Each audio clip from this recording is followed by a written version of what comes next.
Should we? Because actually I had a story to tell just inspired by what I heard before, so I don't know how meaningful it is for my talk, a little bit, but not too much, but I can just start with it. Is it too loud? It's not too loud, it's just double for me. I hear two voices. Yeah, but unfortunately, there's no way around it if we want to record it. Well, I'm okay with not being recorded. It makes... If you sit on the right, your father... Don't worry. I will manage. Okay. In the same way, I have two eyes and I manage to make one image. I will use these two voices to make one voice. So actually listening to Professor Subrayalu's talk and its echoes that I imagined with one little thing I'm going to present to you if I have time in my presentation, all of a sudden I remembered comment dire, un conte, a fairy, not a folk tale actually, a story that was that came from Africa. I don't know what African country it came from, and that was put into a rap song, and that my son liked very much when he was like 6 or 7. And it's the story of how the hare learned how to jump. And it goes like this. So the king of the savannah, told all the animals to gather, and he said that he was going to allot the share of the land to all the animals. And each animal will have an area of a square according to the 10 paces that it can make. And so the elephant walked its 10 paces and had a huge area, and the ant walked its 10 paces and had a very small area. And when it was the hare's turn, he thought, I'm not gonna be, taken by this. And so he started jumping to try to get more land. And that got the animals very angry. So he was allotted his share, but he jumps now because he doesn't want to get caught, and he comes out at night to not get caught. And so this thing about, how big you are and how much you get to take and how much you can swindle is maybe something about our stories about land measurements. I can find you the song. I'd have to dig into my thing. It was it was on a compilation of. It's a compilation of kids' songs, So there was this. I'll send it to you, or I'll send it collectively to everybody so that you can hear it. Okay, so I want to thank also the organizers for enabling me my first musing into this field that I've exposed in my title, which is a critical approach of the contextualization and standardization of measuring units in the Sulba Sutras. And so my talk is going to have two parts, a historiographical part and a historical part. And I'm still in the exploration of this. So bear with me as I try to state what I think I'm thinking and of which I'm not sure. So my talk has two parts, a historiographical part and a historical part. And just to tell you maybe my two main ideas or my two main directions is for the historical part, my idea is to stress how in the Sulba Sutras, measuring practices, I think, have to do with a theoretical reflection on what it is to quantify in geometry. And so I wanted to underline this because in the text that you sent us, it was as if mathematical practices were on the practical side of things, as standard historiography does it. But I think that maybe in the Sulba Sutras this isn't the case.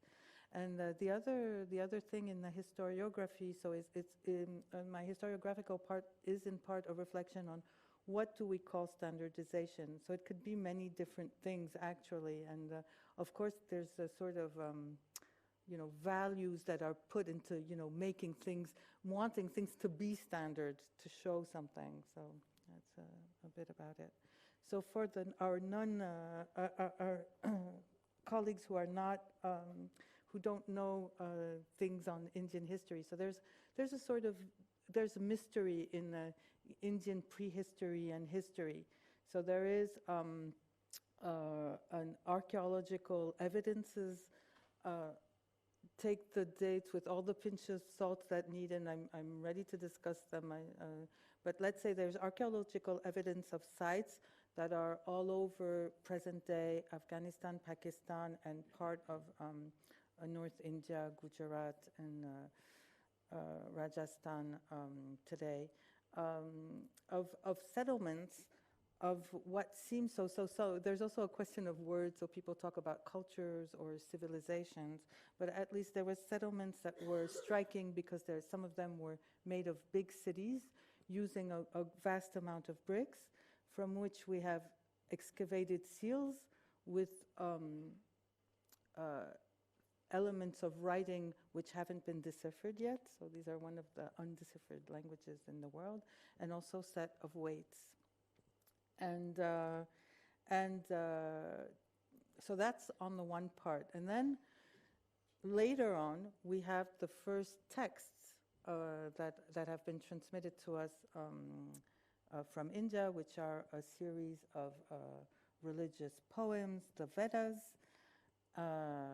that are in an Indo-European language, Sanskrit or Old Sanskrit, and which gave birth to a tradition of scholarship called, generally called the Vedanga, the auxiliaries of the Vedas, and among which, so there is a part devoted, there's a whole section devoted to ritual, and among these parts for ritual, so there's different ritual schools, and each ritual school will have a text that is devoted to the mathematics of the ritual. And so there has been, from the beginning of when these texts were first edited at the end of the 19th century, a question about the relation that could have existed or not in between the prehistory of India that nobody knows really about, or that it's complicated to interpret on the one hand, and the Vedas in the other. And one of the things that's quite interesting is that in a field, the history of mathematics in Sanskrit, that has been very little prone to contextualization, where a lot of the scholarship was interested in, showing what the mathematics was, and how great it was and how it formed a system. Actually, the Sulba Sutras are the texts that are the ones that people try to contextualize the most, try to understand what was the context in which they were composed or not.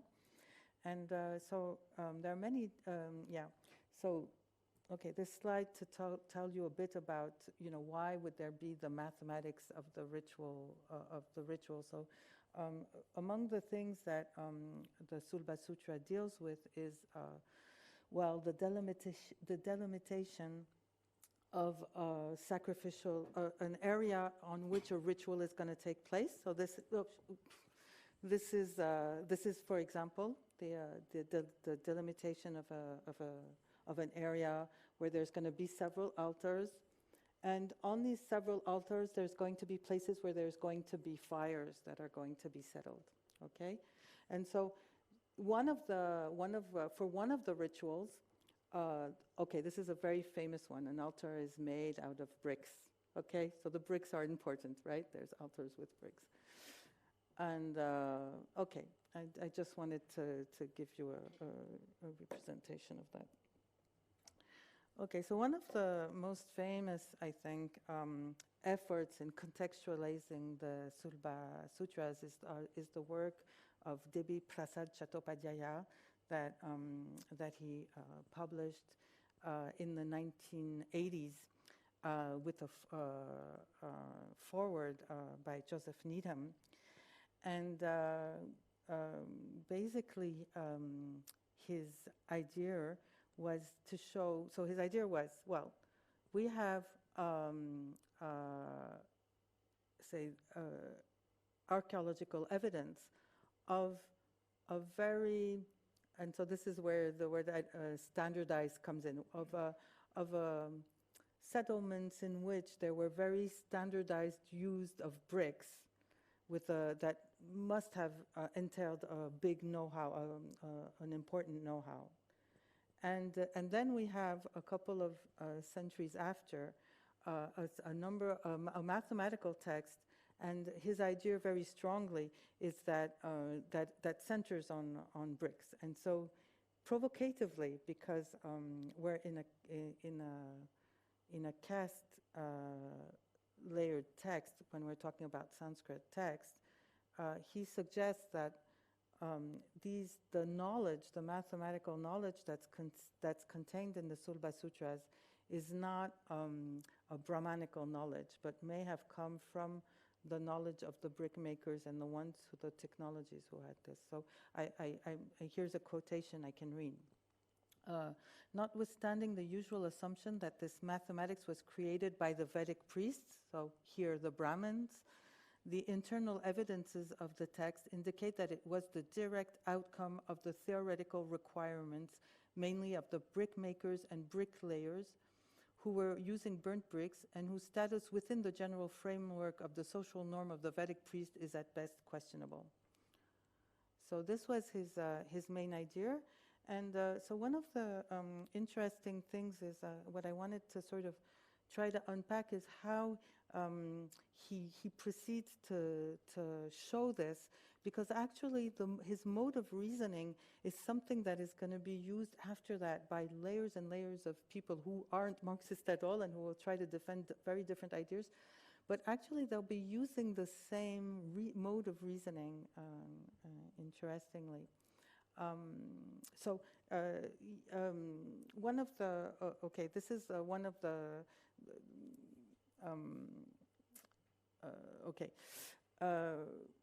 so maybe first to talk about how he goes about with it, and then we'll look at some of the details. But basically, he starts by looking at the archaeological evidence, and so it's secondhand archaeological evidence, and I'll come back to this. But there is an effort by archaeologists to qualify what they understand as a standard brick system. So they're looking for ratios, so there's different types of bricks, and they want to show that they all fit in a standard ratio to sort of show that across all the settlements, everywhere, the same bricks, the same molding bricks were used, and there was that this entailed an organized, highly civilized state. Then he looks into the mathematics of the Sulba Sutras. He sees bricks everywhere, and he goes into the complexity of the bricks and everything. And then he looks back at the archaeological evidence, seeing evidence of what he saw in the Sulba Sutras back into the archaeological evidence. So there's like a double movement to show how they can be linked. Okay, so one of the, of course, the work of Debris Prasad Chattopadhyaya is it's a whole book. There's lots of different types of reasonings in it, and so I'm just making some musings. It's actually one of the reasons I think that today it's just like sort of put aside in the historiography. It's that it has viewed from today a spectacular contradiction within it, and which is that for Debris Prasad Chattopadhyaya, the Sulva Sutras are about bricks. So he writes, for instance, page 118 and page 119, what is embodied in the Sulva Sutras thought use of the string, because Sulva Sutras, Sulva is a string, so it's the sutras of the strings. So he needs to justify the fact that there's a title, Sutras of the Strings, but he thinks that the main element of it is the bricks. So thought use of the string of the rope is of much importance for the making of geometry in these texts.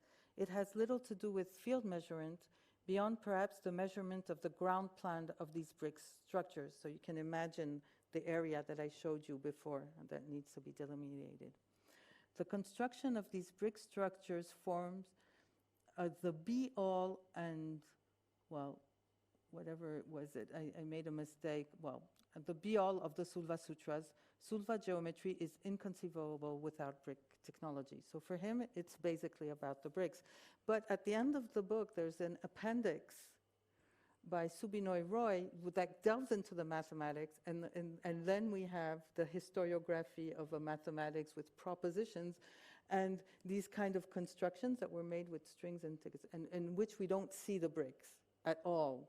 Okay, so it's the classical paradox of this book that makes it sort of okay, the conflicting historiographies when we start looking at mathematics and how do we make it work. That's in it. But okay, in other parts of the text, Debbie Prasad-Chattopadhyay goes into all the different types of bricks that he can find in the Baudayana Sulba Sutra. So he takes one of the Sulba Sutras and he goes through all the texts, and he sees many, many, many different types of bricks. And you'll notice though that okay, he gives enumerations of them, so he gives 16 different types, and he sometimes explains them according to certain measuring units, like the Purusha, but he's always bringing it back to one singular measuring unit of length, which is the angula. So all of the measurements are brought back to this. But so there's a sort of contrast, right, in between, on the one hand, all of these bricks and the analysis he just made before on how there was a standard system of brick size in the Harappan culture, in which there was a basic proportion of 4, 2, and 1. So all the sizes would fit into that. So it would be a sort of, and all across the whole evidence. And what goes, so in the idea of this standardization with the ratio, I think it's the idea that you had a strong state and already a highly developed knowledge, okay? But there's a contradiction. And so he goes back to the evidence, back to the diversity of all the different types of bricks that can be found with different shapes. Or if you look at the pictures, we can see that according to the layers, there may be not the same size of bricks in the structures. So anyway, he goes back to the evidence of this and gives a new conclusion. I mean, sort of incidentally, because it's complicated. Huh? It's not clear. It's a problem he has in the text, so he comes back to it. And so he says, incidentally, this technique of improvising new and newer brick types too could have its roots. So he's talking about the Sulba Sutras, but could have its roots in the Harappan culture. So that's his reference to the archaeological evidence, where apart from the standardized bricks, we also meet with various other brick types, like the T-shaped ones assumed as needing for covering the drains, and the wedge-shaped bricks used for the constructions of wells, drains, or the grinding floors of the granaries. So all of a sudden, we've passed from the argument about standardization. There is a new one that comes in, which is that of a complex system of expertise where improvisation can be made within an expertise. But there's something else that's going on. So he also looks at the linear measures, and as you can see, as he does it here, so he's also, so there's something else also that he is doing, of course, is that he's looking at different Sulba Sutras, but basically at Baudayana's text. And then all of a sudden, Baudayana's text becomes what all the Sulba Sutra does. So there's a homogenization of the Sulba Sutras. And there is he looks at all these linear measures that are given, and he brings them all back to the angula, basically. And he justifies this, actually. And he justifies this, so I may be not going to read all the quotation, but it's actually, what he's saying is that there is a continuity an incredible continuity of the angula, of other measuring units that are anchored on the body in up to the medieval Sanskrit culture. And so this sort of would justify the fact, that everything should be accounted for in angula.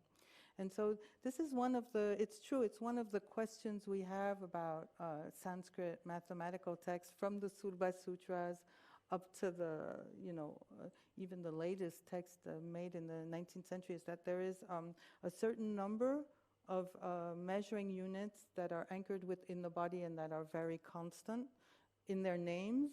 So there's the angula, which is the breadth of the finger, and we can talk about the hasta, which is also called the aratni, and which starts with which is this, I don't know how you say it in English, this length. In French we say la coudée. And there's the idea of foot and footsteps, and there's this nice idea of the purusha, of the man with a hand. So these things we find also in the later literature. So I was struck also in Professor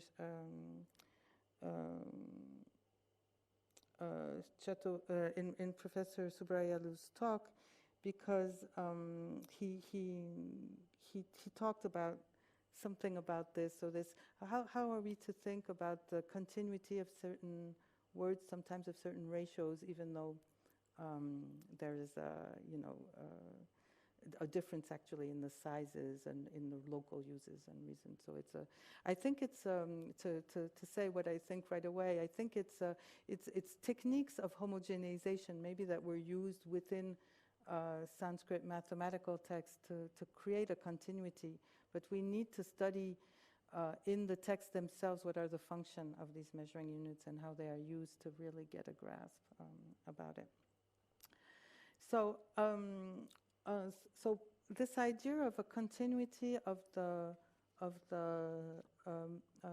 lengths, the measuring lengths that are used from the archaeological evidence of the Harappa sites all the way to medieval India, we find it in the work by Michel Danino, that I don't think anybody can suspect to be a Marxist, but he's really intent in putting this out to play more on, in a way, to try to sort of prove that the people who were living in Harappa were already Indo-Europeans and maybe Sanskritists. I think that's the Danino point of view.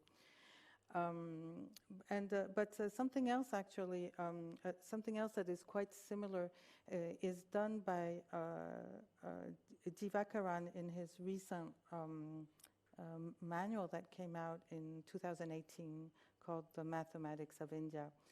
And in it, so he doesn't quote Chattopadhyaya at all. And here again, I don't think we can suspect him to be Marxist, but he's using exactly the same technique. So he starts with the archaeological evidence, he goes into the Sulba Sutras, all the Sulbas are treated as being one same sort of system of thought, and he goes back to the evidence. But in this case, he's not anchoring it really on measuring units, but on something of a structure. So for him, a structure of reasoning. So the word sulba or sulva means a cord or rope, and sutra describes the style of the writing, a compressed aphoristic presentation in which all inessential words are dropped. The geometry described in these cord sutras is the geometry that can be done with inextensible cords. The two basic elements of which the geometry is built up are therefore the circle and the straight line. In other words, they deal with compass and ruler geometry. So this is almost like Euclid. Measurements and numbers occur freely, but basic geometric truths, when they are invoked, are generally metric free. So he is interested in the numbers about it. And he sees this, there's a rule that we find across the Sulba Sutras on how to construct a square with circles. And this is the drawing that is produced from it. And he sees it as the link of the kind of reasoning that existed already in the Harappa sites. And actually, I think he doesn't quote him, but I think that he is once again working using an article by Damino, who has been looking for these kind of structures in the potteryware, so looking for these continuities this way. Divakaran, of course, comes up, and so I was surprised about this, and I haven't at all read the literature, but I thought it was worth mentioning to you that he believes in a Dravidian origin of the Indus script and people, and so he gives references to a certain number of the works of these people, and so I'd be interested if you could give me your take on, what you think about these elements. So basically, everybody has his own Sulba Sutras, and okay, I mean, it's a way of reflecting on how can we contextualize and how it has been done in the past, and it's not necessarily. I'm not. My idea is not to point out they did it wrong and we're going to do it right, but it's an ongoing reflection on how we do it, and how standardization actually is used in sort of in a way imposed onto the data in many different ways to make it speak of something general. So I still need to work more closely on how the authors use the standardization. Actually, this is just a first glance. So this I come to the second part of my talk, which is about what can we really find in the Sulba Sutras, and I'll be looking at just two of the Sulba Sutras, the two most famous, Baudayana and Apastamba, and I'm not going to show you the famous verses that they have where they contain some, they indeed contain some general statements that are akin to the Pythagorean theorem or numerical approximations of a square root of 2. But I just want to show you first some elements that for me show that both Baudayana and Apastamba, maybe in different ways, in the Sulba Sutras, are reflecting on how do you associate numbers to certain geometrical figures? What does it mean? So if we look at so for instance at Apastamba Sulba Sutra 3.4, so he writes, the standard unit of the surface is distributed with the standard unit of the length. Okay, so the first thing is a reflection on what does it mean to go from a length to a surface. And the sutra that comes right after says, so a quadrilateral, you have to understand the geometrical square, is understood unless another figure is specified. So this is very typical of this kind of theoretical text that the Sulba Sutras are, in which they are going to give, a rule is given for a class of objects as it goes. And then, so the next sutra goes, so 4 with 2, 9 with 3. So I've put up some drawings to try to explain how I understand it, so that a length which measures one standard unit is going to produce one square, but a length that measures 2 standard units is going to produce 4 squares. Okay, so that's for 4 squares are produced with a length of measuring unit 2. And similarly, so if you have a length of 3 standard units, you're gonna have a production of 9 squares. So you have what I want to say here is just that there's something here that's stated, so there's no measuring unit specific that's given. There is the word pramana is used, which means standard unit or measuring, actually, and if not, numbers are given to account for the relation in between a length and a measuring unit. But then in the next sutra, a measuring unit appears, and the measuring unit that appears is the Purusha, the one that we saw that can be defined as a bodily measure, as a man with a hand. So, and with the measuring unit, we have the rope that appears. So a rope of a Purusha and a half produces twice and a fourth. So and 2.5 Purushas, 6 1/4. Okay, so should I explain this with my little drawing? So if you take the first small pink drawing, if you consider that 1.5 is the length of the first square, and you can actually, so it's hard for me without, is there a pointer somewhere or something? Or do you see that there's actually, so we have 1.5 produces unit square. Thank you, Show. Thank you so much. And this is so show-like.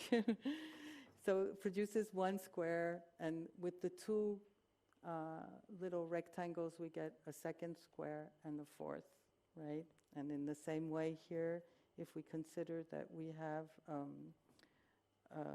so 2.5, this is 1 and 2.5, and then we'll produce 6 1/4, so we can put these together and have 6 squares and a quarter, as it's obvious. Anyway, what I wanted to show here is that so there's the building of a relationship with or without measuring units in between the length and the squares, and what seems to be the basic square unit is the Purushas, the square Purusha, okay? But if you look at the Baudayana Sulba Sutra, and this is, so actually what I did was I just went to the parts of the text where for the first time the Purusha appears as a measure of area in both texts. And in the Sulba Sutra, it appears in a very, in a context where he's going to define a kind of altar. So he says the first fire altar has an area of 8 half square Purushas, the second 9 halves, the third 10 halves. Therefore, increase by increase, there is a repeated distribution up to the distribution of 101. This starts with a distribution of 7 of these and ends with 101. So what I'm interested in here is just that Baudayana seems interested in half square Purushas. And if it's, as I understand it, I'm not sure, but it might not be squares, but rectangles, actually, taking a square Purusha and cutting it in 2. Or smaller squares of a half, I don't know. But it's not the same basic unit from which they're, from which they're constructing. Okay, and if we look now at what are the moments where they first define bricks, it comes actually really in the middle of in both texts, really in the middle, and it's in the same altar. It's the house holder's altar, which is an altar with 2 layers of bricks, and it's described. The bricks themselves are described using a linear measure, the Vyama. Which is actually, I think, an equivalent of the Purusha. I'm not sure, but maybe it is. We're going to see it in the next slide. And so in the Baudayana Sulba Sutra, we have, for the householder's altar, it is prescribed the measure of a Vyama. And he says, if square bricks are to be used, one should make bricks a 1/6, a 1/4, and a 1/3 of a Vyama. Okay, so he starts from a linear element, and here he takes square bricks, and that are portions of it to define how they are made, and they're in different layers. While in the Apastamba Sulba Sutra, there's the same. It starts with the exactly same same sentence. So this is also to underline that there's intertextuality in between the different Sulba Sutras. So for the householder's altar, it is prescribed the measure of a vyayama. For some it is square, for others a circle. So we realize that the altar can have a square shape or a circular shape, at least in the Apastamba Sulba Sutra. And then he adds, one should make a brick of 1/3 of a vyama with a width 1/7 of a vyama. So here we have rectangular bricks, actually. And there is only one kind of brick. So, and we had square bricks of different types, and here we have rectangular bricks of different types. So there's some sort of difference. I don't know what it is, but I just wanted to show you this and how it was built, not from the angula, not from the length of the angula, but from the length in both cases of the vyama. Okay, but still, if I just could show you this, and if I wanted to emphasize the more mathematical complex constructions of things like that, we can have an idea of something that is quite standardized. So we would have some general ideas and propositions, and then slowly measuring units coming in and building something like that. But if you look at the definitions that are given of the measuring units in one Sulba Sutra and the other, then you get all of a sudden everything explodes, and you realize that the measuring units themselves are not at all thought. I mean, there's a standard maybe to them, but it's not in the numerical relations that's linking them one to another. And in this, so I'm using the work, the unpublished work of Hideki Tishima, of an article that's to come out in a book that I'm co-editing with Shohirose and Mathieu Husson. And basically, according to Tishima, there's a difference in the measuring of lengths in between the Apastamba Sulba Sutra, where he takes in account where the standard is the body of either the person who is ordering the ritual or the one who's going to officiate it. And so in that sense, there's all the measuring lengths are different in size.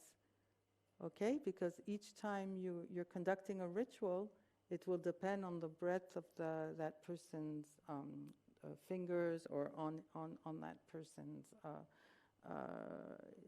size. But there is a unity in how it's conceived, how they are conceived, and it has to do also with the conception of the ritual. It makes really sense. It's the body of.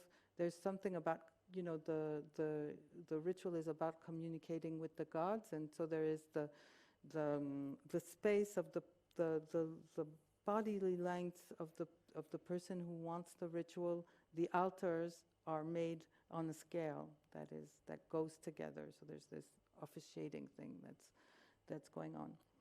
So let's read a little bit of it, and because these actually, so I've done on purpose to, okay, so the Purusha is defined quite late in the text, even after it's introduced in the Apastamba Sulba Sutra. So 2 holes are made at the ends of a bamboo cane at a distance as great as the sacrificer with uplifted arms, a third in the middle. So we see also appearing here something that appears fleetily, which is a bamboo rod that's used for the measuring. And then the suitable definition is, a Purusha is 15 aratni, a Vyayama is 4 aratni, so here there is a difference, I was wrong. And a aratni is 14 angulas, half of this is a pradesha. So he is giving from the Purusha, he gives other measures of length. And in the previous part, so he defines a step. A step is 2 or 3 feet. Concerning prakrama, it is as wished because the meaning of the word is not fixed. These are defined for the sacrificer or the officiating priest because he is the executor of the ritual acts. And then we have this again. When Pada, Yuga, Aratni, Iyat, and Shamyat denote measures, it is as which because the meaning of the word is not fixed. So there is a principle, but actually the numerical connections are left open, as much open as possible. And as for the Baudayana Sulba Sutra, so as remarked by Teshima, the measuring units of length would be based on objects and basically on the size of grains. And so his idea is that this would be a more systematic system. It would allow for no variations with a mathematical coherence. But as I was reading this, looking at the text, at these texts that have been translated many times, I noticed something that really,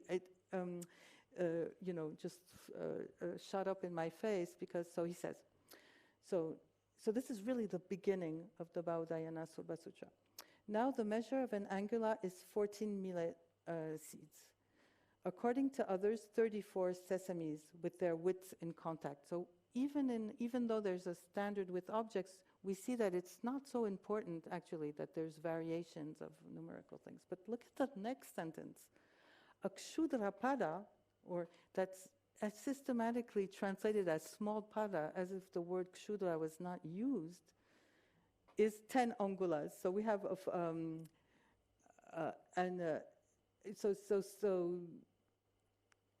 okay, and so there's really the idea that there would be a pada that is a standard pada, maybe.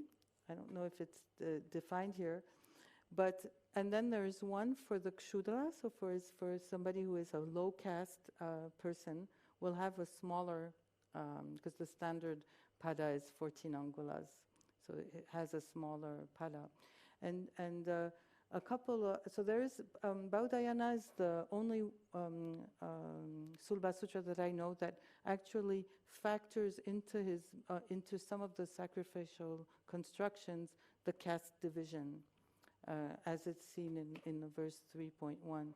But actually, I think we need to look more closely at them, because I see that in the standard translations there's been erasures.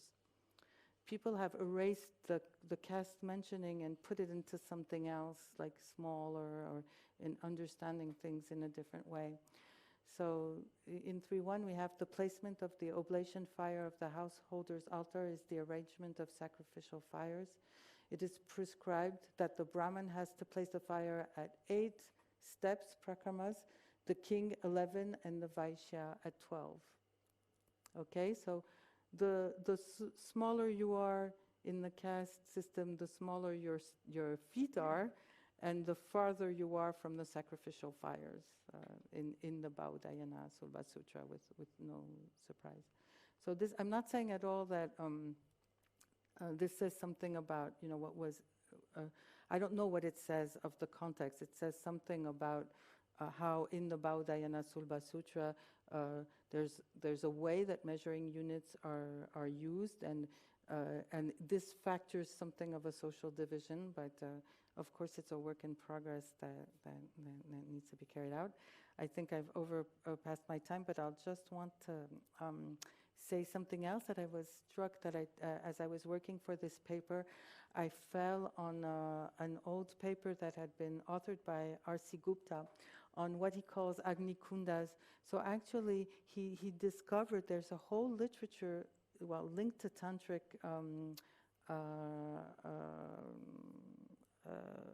text, but that has continued working on the construction of altars that some are very similar to the Sulba Sutras, and on these questions of piles and pits, which were some of the standard practical Sanskrit mathematical topics.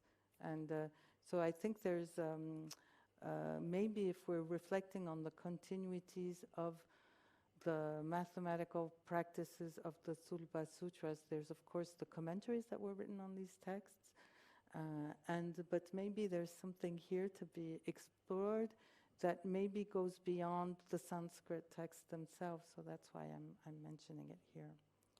Okay, I'll conclude with this if I haven't got you lost.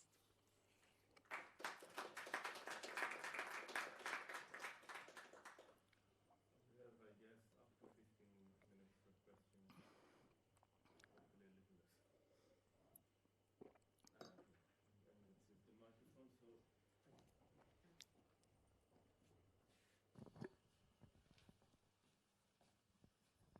Thank you.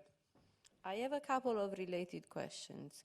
I was very struck by when you were going through basically the reception of these texts. One of the first texts you mentioned said, Sulva geometry is inconceivable without brick technology. My question is, do you think that brick technology is conceivable without Sulva geometry? So the other way around.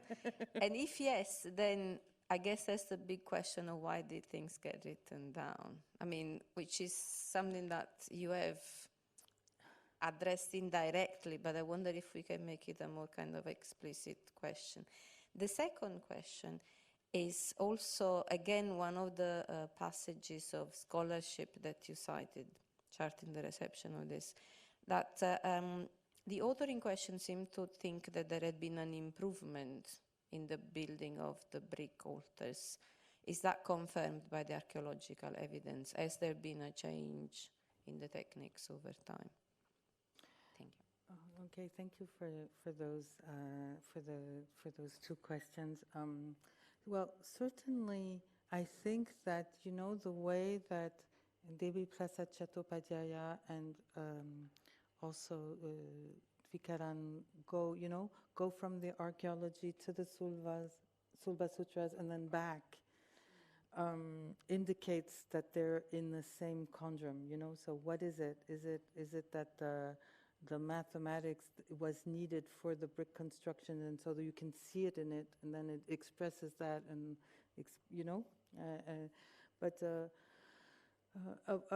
I'm just at the beginning of my exploration of the Sulba Sutras. I think there's a bit of truth in all of what they've said.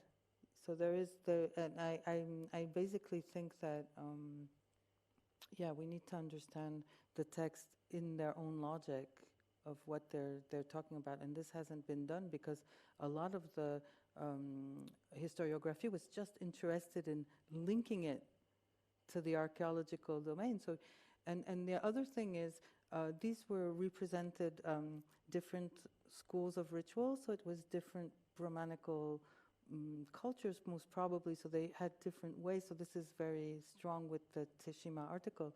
They had different ways of dealing with measuring units, of what it represented, etc. So what the bricks are might be different if they're, in a way, they're not used in the same mathematical understanding of them, and also in the same ritual function, actually. And so, I don't know.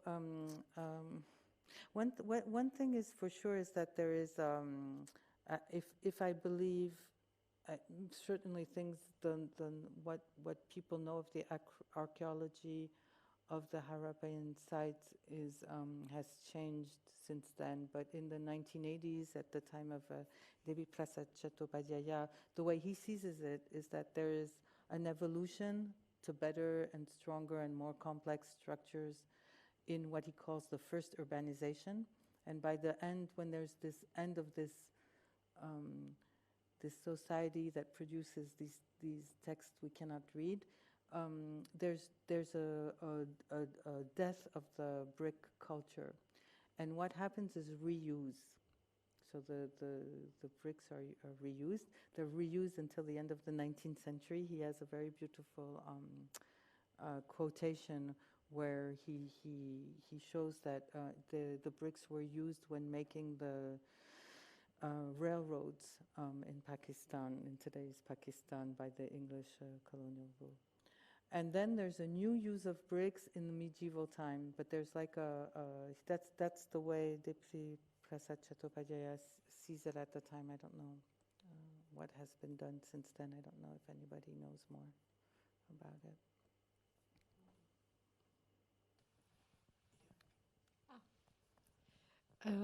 Thanks a lot. I had two questions. One general, and perhaps I begin with this one. You mentioned the fact, if I understood correctly, that there were several schools of ritual, and that each school had its Sulba Sutra. And so I was wondering how this could be correlated with other texts that might be associated with a school of ritual. So that's what a lot of the literature has been about. So it's but so sometimes, actually there's two types of ritual text. There's the Shrauta Sutras and the Kalpa Sutras. Sometimes they're subsumed one under the other, sometimes not. So for instance, the Baudhayana text is makes a lot of reference to one Kalpa Sutra, and while Apastamba might be related to another Shrauta Sutra. And so a lot of the literature relates the text and talks about you see there are these prescriptions that are embedded in the text and that we can see borrowed from one text to another and circulating. So there's a lot, even among the Sulba Sutras, there's a lot of quotations that they share together. So there's a lot of studies that have been done about how they relate, but not on the practices, but just on the textual relations, or maybe I don't know much about ritual studies enough to know more.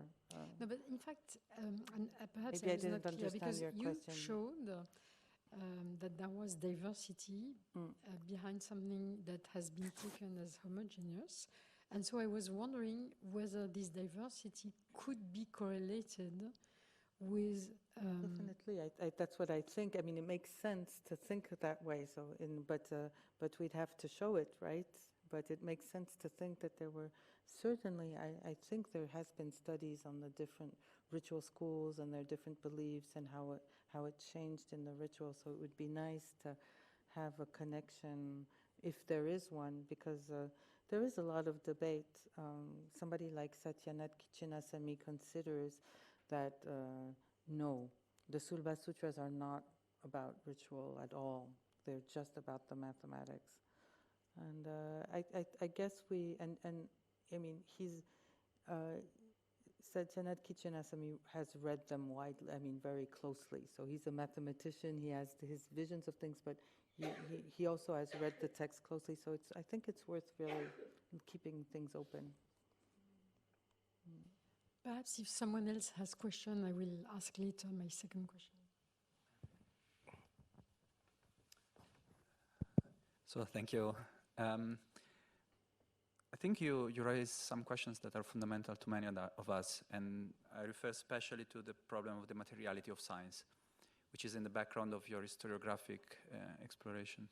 And on that respect, I think that we can or should perhaps distinguish the objects, the materiality of the objects, and the materiality of the practices, which are interconnected, of course, but it's point to not exactly to the same problem. And I think when we speak here about standardization as a mathematical practice, we are very much looking at this dimension of action and practice that is not only embedded in the mathematics, but also allowed by mathematics. I say so because then I think the questions that concern knowledge practice can be organized around a set of questions that are interconnected, but not always the same. One is the issue of and they are all social in a sense. One is the problem of the roots of knowledge, the social roots of knowledge. So whether, say in your case, geometrical, theoretical practices have roots by means of abstraction from ritual practices, constructing practices, architectural practices, and so on. The other one, so this is one question of the materiality, the roots from practice. And the other one is the action or the transformative dimension of the mathematical. And in between, so in the sense, for instance, the rituals, the action that is allowed, or the taxation that is allowed by standardization and so on.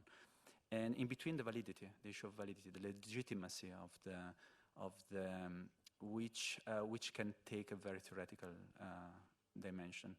But then in the social context, it was also the legitimacy and the prescriptive dimension of what can be done and not be done in the sense of a social mathematical practice. it's a reflection on what you pointed to re-articulate the question in a way that is that has been discussed also in recent days in concerning practical mathematics. Okay, thank you.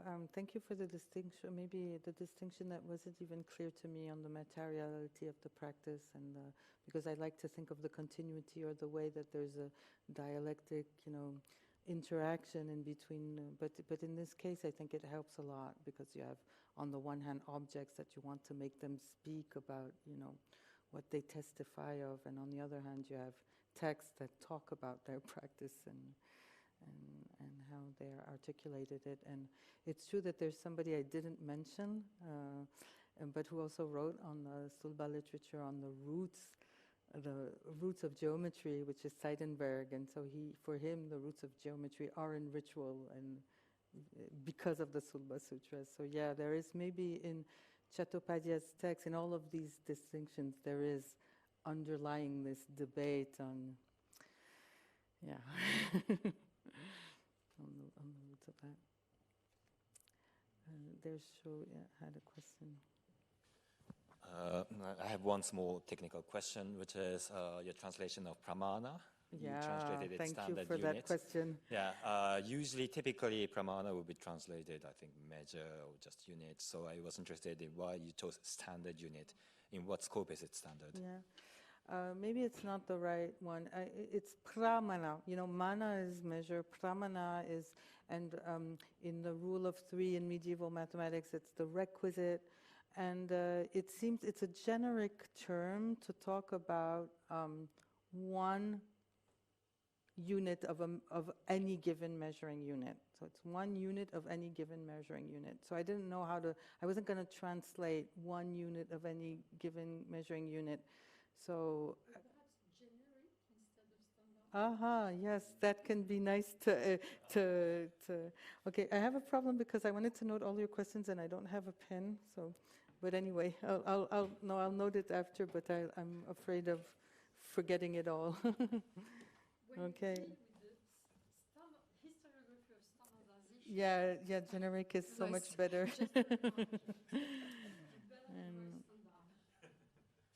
Yeah, that's. Thanks. Oh, thank you to all. Okay.